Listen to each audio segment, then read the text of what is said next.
what's up everybody? I am about to develop my first roll of Bergger Pancro 400. It's a French film.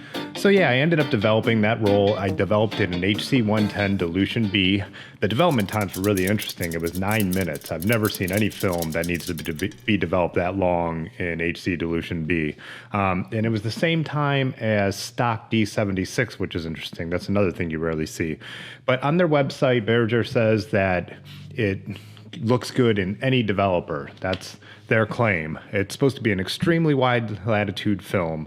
They use 2 emulsions on it, which is something I've never seen before. I don't know if any other films do that.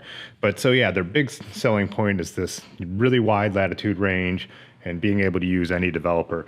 This film has been around for a little while, but it came out in 35 and 120 in 2017. So you've been able to get it for 3 years. They also make all kinds of large format versions of it. So right off the bat, this was over in Kenmore, and I was really surprised by the grain. There is more grain than I expected. I know a flatbed scan is not a great way to judge grain structure, but since this is the way I always do my film, I'm comparing, apples to apples when I compare it to other films.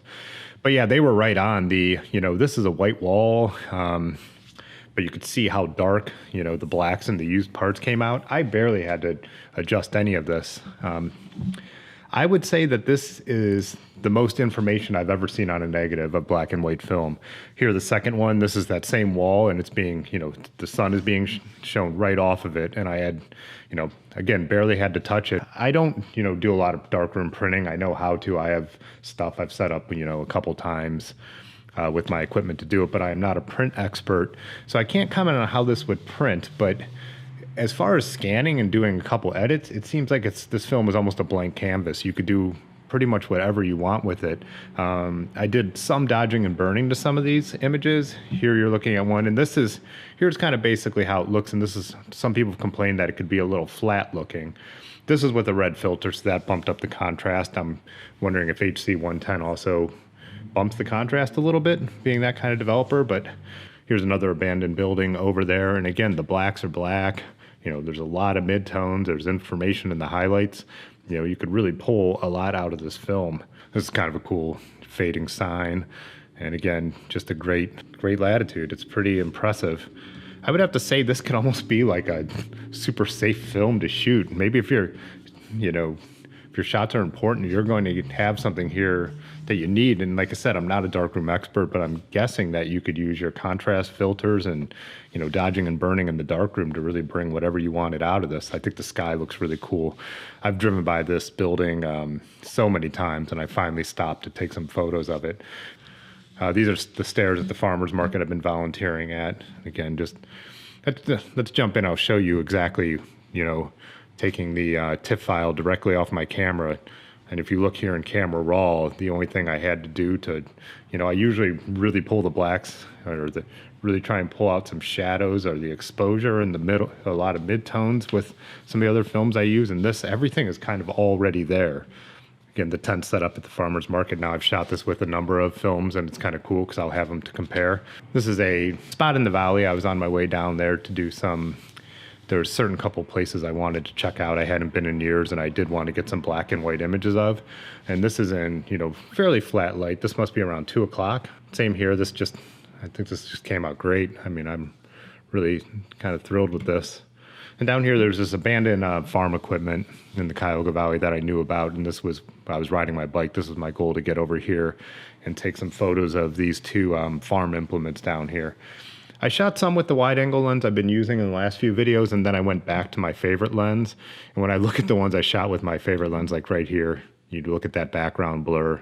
You could say bokeh or bokeh, whatever you want. But this lens, it's not the sharpest lens, which doesn't matter because I'm shooting black and white film here. I believe it was a kit lens for the Minolta SRT 101. I'm not sure what years they had it on that camera because that camera was long running.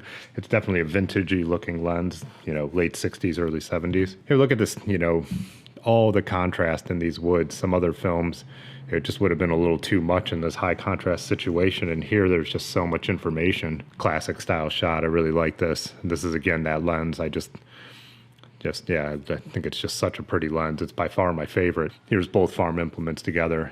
This is so neat how when you think about it, someone pulled these to the back of a farm field at some point, and now they look like they're sitting in the woods, you know, looking up at it. I mean, look at that sky. It's not blown out, and they're still blacks. Look at the shadows on it.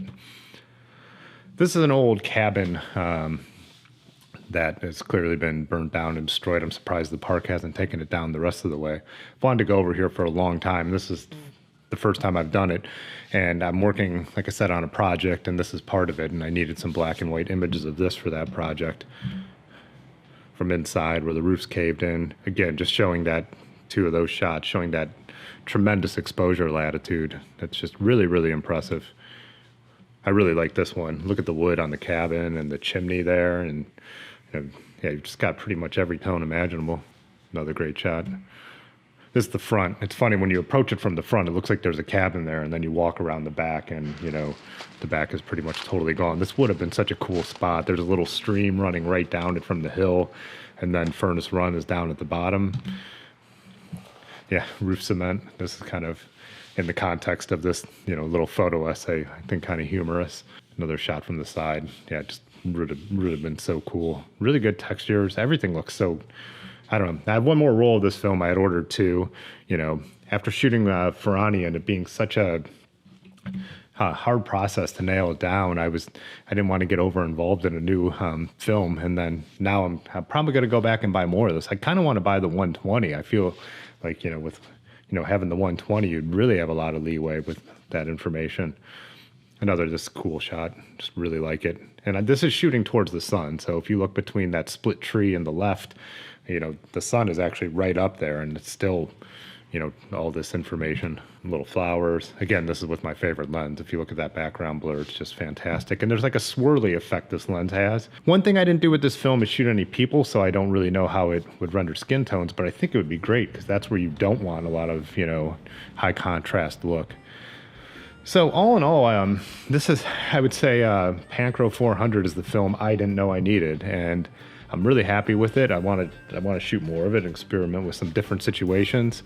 I'm not sure if I said it. This was shot in my Minolta X-700, so I had the red filter on for a lot of the photos, and I think most of them. So this would even look more even, I would think.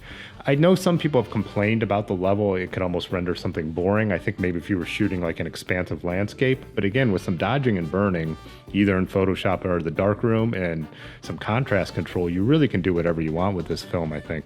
So I'm really happy with it. I'll be shooting more of it. I loaded up some Tri-X in the camera after this. I was actually afraid after Ferrania that I would be, you know, this whole roll this one time at the cabin. So I'll actually have the Tri-X to compare with some similar shots, which will be interesting. But talking again about like how, you know, something like Ferrania, once you nail it, is going to have a super specific look. That's cool, and I like to try stuff like that, but this is just really neat when you just really want to get the shot, and then it's kind of, you know, like I said, a blank canvas. So that is all for now. I will be doing a bike video later this weekend, and that'll be the next time I see you. Peace.